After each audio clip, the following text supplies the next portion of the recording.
ထမ်းပင်ထမ်းတော်ကြီးနဲ့လွမ်းမိုးတရားရွာလေး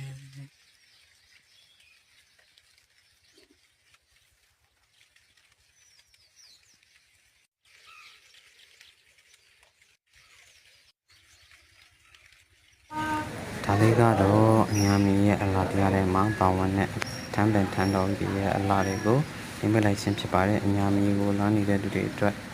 တင်ပေးလိုက်တာပါအညာမီရဲ့အလားတရားတွေကိုကြည့်ရှုခံစားပေးကြပါအောင်